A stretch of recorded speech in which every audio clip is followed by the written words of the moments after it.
দেখো ভাই, ছেলেরা খুব সহজে কাঁদে না। ওদের ছোটবেলা থেকে শেখানো হয় কাঁদতে নেই, কাঁদিস না, ছেলেদের কাঁদতে নেই, মজবুত হতে শিখ। যদি দেখবে কোনো ছেলের হাঁটু কেটে যায়, রক্ত বেরোয়, তখনও বলে না না কিছু হয়নি। ভেতরে আগুন জ্বললেও মুখে হাসি টেনে রাখে। কারণ সমাজ ছেলেদের শেখায় কষ্ট লুকানোর শক্তি।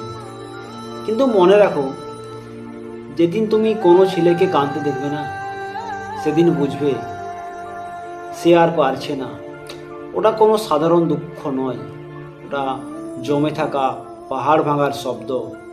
ওরা কাঁদে না পরীক্ষায় ফেল করলে, ওরা কাঁদে না টাকা কম থাকলে, ওরা কাঁদে না রাত কাটাতে কাটাতে।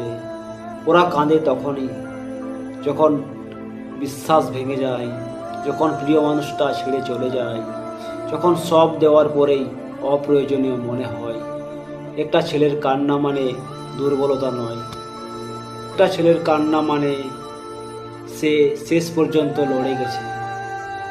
তাই যদি কখনো কোনো ছেলেকে কাঁদতে দেখো, হাসবে না, ছোট করবে না, চুপ করে পাশে থেকো। কারণ সে তখন সবচেয়ে বেশি শক্ত আর সবচেয়ে বেশি ভাঙা একসাথে।